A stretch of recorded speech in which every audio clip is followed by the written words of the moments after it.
ᱥᱟᱱᱟᱢ ᱠᱚᱜᱮ ᱥᱟᱹᱜᱩᱱ ᱡᱚᱦᱟᱨ। ᱛᱮᱦᱮᱧ ᱫᱚ ᱦᱩᱭᱩᱜ ᱠᱟᱱᱟ ᱟᱵᱚᱣᱟᱜ ᱱᱟᱣᱟ ᱥᱮᱨᱢᱟ ᱨᱮᱱᱟᱜ ᱯᱳᱭᱞᱳ ᱫᱤन। ᱛᱚ ᱚᱱᱟ ᱤᱫᱤ ᱠᱟᱛᱮᱫ ᱜᱮ ᱛᱮᱦᱮᱧ ᱟᱞᱮ ᱠᱚয়েক জন মিলে কিছু নন্ডে খাওয়া দাওয়া দহᱚ হুই ᱠᱟᱱᱟ। তো ᱦᱚᱸᱜᱼᱚᱭ ᱱᱚᱸᱰᱮ ᱧᱮᱞ ᱫᱟᱲᱮᱭᱟᱜ ᱠᱟᱱᱟ ᱯᱮ ᱱᱚᱛᱮ ᱥᱚᱵᱽᱡᱤ ᱠᱚ ᱠᱟᱴᱟᱠᱟᱴᱤ ᱦᱩᱭᱩᱜ ᱠᱟᱱᱟ। ᱟᱨ ᱥᱚᱵᱽᱡᱤ ᱠᱚ ᱠᱟᱴᱟᱠᱟᱴᱤ ᱦᱩᱭ ᱠᱟᱛᱮᱫ ᱱᱤᱛᱚᱜ ᱦᱚᱸᱜᱼᱚᱭ ᱤᱥᱤᱱ ᱠᱚ ᱪᱷᱩᱴᱟᱹᱣ ᱠᱟᱱᱟ। তো আলে গেলে নয়া কোলে কামি বাড়াইদা চেদাগ সে বাবা তাকো কাকু তাকো দাদা তাকো যত কামি কো সেন কানা। তো আলে গে যত দায়িত্ব কো এম অটো কাদ লিয়া যে নয়া কো আপে কামি হাতার পে। তো ওনা হতে তেগে আলে গে যত লে করাও দা ইসিন বাসাং দালে।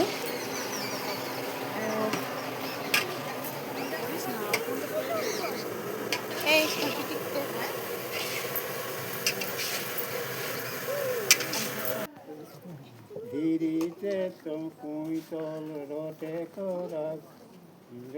করা কাইয়েন মনে বুঝো আষাঢ় বঙ্গালিকা রটে করা জিতানে কুড়িরে দঙ্কয়ে নেজ কানা ইয়েং বাপলা লেখা মনেই বুঝো ইয়েং বাপলা লেখা মনেই বুঝো। सारी कथा के उका लेकाते जो मने एमन रेस्काइना दो इन दो बाई ले दरा कना जानी खान इटा होड़ा जेमन नावा शर्मा मेना आबोआ हो जने उनका के नावा शर्मा पंजा पंजा ते जने इनाम किदा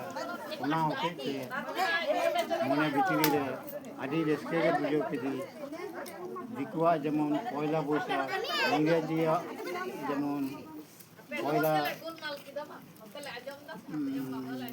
जनवरी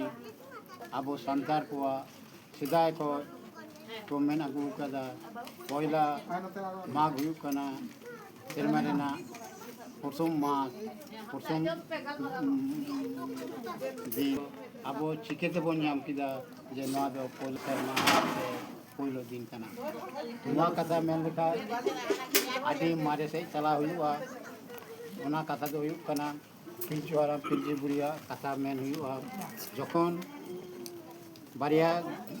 गिद्रे किन जानामिना उन समय जखन किन हारा इदी कना पयरानी सकाम रे दोहले किने पयरानी सकाम रे हों आस्ते आस्ते जखन उनकिना ओजन बढ़ाव इदी कना डुबुई लगी किनते डुबुई जो लगी उन समय उनकिन घास हंसले बुबू काते चितान से शर्मा से किन उड़ो चला लेना उनकिना रा आजम काते ठाकुर मेन किदा जे दुया लिटा आम चला में नेल अगुयम चितान दो उनो साडे कना लिटा उन जुका चला काते नेर के किने जे उनकिन चेड़े बारिया गिद्रे बुबू काते गोटा पृथ्वी की आचुरो कना उन जुका उनी लिटा मेन किदा ताले उनकिन लगी व्यवस्था हुआ डांगा रिना एवं चिकेते डांगा चिकेते ओना ओत हासा लगी मारांग बुरु व्यवस्था किदा मारांग बुरु व्यवस्था काते जखन जे जतो किछु ठीक ठाक हुईना उन जुका मारांग बुरु मेनदा जे नुकिन लगी जखन हासा तैयार कना शक्तो कना ताले नुकिन दो धरती रे आंग्लो काकिन हुआ ओना दो 30 आंग्लो काकिन हुआ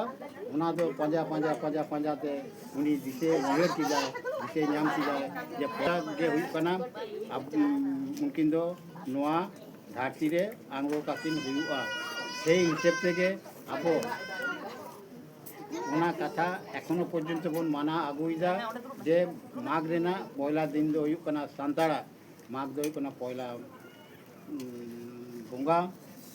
आ पहलो दिन दो ते हुयुग कना पहलो दिन रे ते उनकिन गिद्रे किन बस मुतारा को आंग्रो के किन ताहेन ओना होते आबो नावा शर्मा पहलो दिन दो हुयुग कना तेहें अर्थात माघ रेना पहला आदो ᱦᱚᱸᱜᱼᱚᱱᱟ ᱠᱚ ᱡᱤᱱᱤᱥ ᱟᱵᱚ ᱫᱤᱱ ᱫᱤᱱᱛᱮ ᱟᱵᱚ ᱵᱟᱵᱚᱱ ᱠᱟᱞᱪᱟᱨ ᱤᱫᱤᱭᱮᱫ ᱛᱮ ᱟস্তে ᱱᱚᱣᱟ ᱠᱚᱫᱚ বন্ধ চাবা ইদিক কানা বাবুন দিশে দহ দাঁড়ায় কানা যেমন হলাগে মিটি দিন ভাগি দিন মিটি পারমেনা যাহা দিন দই কানা ভেজা তুই তো চেত জিনিস কানা ওনা দো এখনো পর্যন্ত আবো না গিদ্রে কো তো বাকো বড়া মারেন কো তো বাড়ায়া কিন্তু নাওয়া গিদ্রে তো এখনো পর্যন্ত ওনা জিনিস গে চেত কানা ওনা এখনো পর্যন্ত বাকো বাড়ায়া কারণ আবরেন গিদ্রে দো আবো বোন মিতা কো কানা বল বাবা চল বাবা খা বাবা আবো তো বাবন মিতা কো কানা মেন মে বাবা তাহেন মে বাবা জম মে বাবা নোয়া কথা কথা তো বাবন মিতা কো কানা পরবর্তী কালে আবো তো গিদ্রে কো বোন দোষেত কোয়া যে নুকু গিদ্রে বাকো বাড়ায়া আতে আনতিকে কিন্তু আসলে তো তা বাং আবোয়া সেরওয়া আবো থেকে বোন আত ইদিদা আবো যদি বাঞ্চাও কাতে নোয়া আবোগে যদি বাবন বাঞ্চাও দহয় কাই তাহলে কি দিকু হই কাতে নোয়া আবো সেরওয়া কো বাঞ্চাও দিয়া বাঞ্চাও দহয়া বাকো বাঞ্চাও দহ দাঁড়ায়া ওনাতে ওলা মিটি এমন মিটি দিন তাহে কানা जहाँ दो नेतार रेन गिद्रे कर्मे कर्म को जो हिड़ी चाबायदा एमन की जत जिनिस आबोआ कल्चर भितरी रे जुदी बांग ताहे लेन का सान्ताल सावतावा राय लाक्चार आरी चाली नोआ को जुदी आबो बोन निजे तेगे बोन बंद इदी लेखाय ताहले खाय दो आबो दो होय जे बोन जम जाते हैं उनो हर देश के सला ओना हो आदो मिद दिन नेलगोआ नोआ आदो चाबा इदी कना অতএব আবো এমন আলোবন কামিমা যাতে আবহাওয়া সেরোয়া আবহাওয়া লাকচার আবহাওয়া ধরম আবহাওয়া সমাজ নোয়া যেন আলো বন্ধ চালাক মা নোয়া যেন আলো বন্ধ মা কারণ ᱦᱩᱭᱩᱜ ᱠᱟᱱᱟ ᱟᱢᱟᱜ ᱚᱲᱟᱜ ᱞᱟᱹᱜᱤᱫ ᱟᱢᱟᱜ ᱫᱩᱣᱟᱹᱨ ᱞᱟᱹᱜᱤᱫ ᱟᱢᱜᱮᱢ ᱧᱮᱞᱟ ᱚᱠᱚᱭ ᱦᱚᱸ ᱵᱟᱝᱮ ᱧᱮᱞᱟ ᱱᱚᱣᱟ ᱫᱚ ᱯᱚᱱᱰᱤᱛ ᱨᱚᱜᱷᱩᱱᱟᱛᱷ ᱢᱩᱨᱢᱩ ᱡᱟᱦᱟᱸᱭ ᱢᱮᱱ ᱦᱚᱴᱚ ᱟᱠᱟᱫᱟᱭ ᱚᱞ ᱦᱚᱴᱚ ᱟᱠᱟᱫᱟᱭ ᱱᱚᱣᱟ ᱡᱮ ᱛᱤᱱᱟᱹᱜ ᱥᱟᱹᱨᱤ ᱠᱟᱛᱷᱟ ᱚᱱᱟ ᱫᱚ जहाँ को चिंते दाड़ा उनको को मेन दाड़ा जे माने दो तीन मारांगा अतएव आमा ओड़ा लगे आमा दुआर लगे आमा दुआर माने से आमा आरी चाली लाई लाक्चार आरी चाली ओना को गे अब संतार को बंचा दो कर बुना और आरी चाली सेदाय रेन हापड़ाम को आरी चाली को सीधा को तैरी लेदा सीधा को तैयार लेदा को नोआ होते तेगे जाते मानमी अब मानमी जाते सुखते सुलुकते बोया सम्पर्क आते अब बन तहन मा ओना होते तेगे ओना को जिनिस को तैयार दो लेदा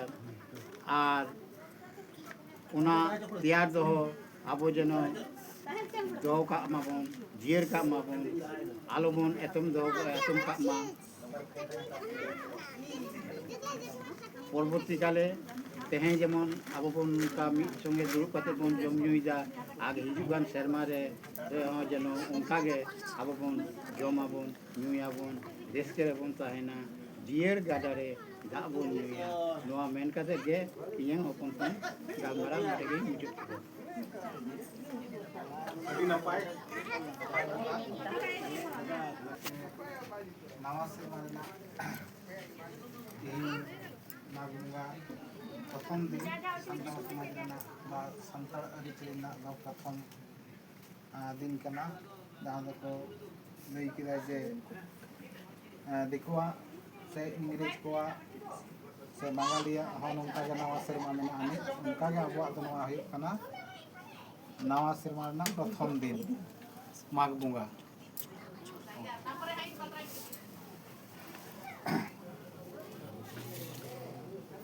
आदो नंका के जनो जाव सेरमा लेका के नंका दुरुब पांते कते बोन नवा सेरमा बोन दिना दिए को बोन रिचाली बोन साब बहुत दिया जहाँ को ले किरा ना को बोन मना बताव दिया नेखान के अब सान्ताल समाज आरिचाली भागे लेकाते ताहेन ताबोन भागे लेकाते बोन चारटा लाहा सेद बोन इदि दाड़ेया निमेन कते के हई मुचाद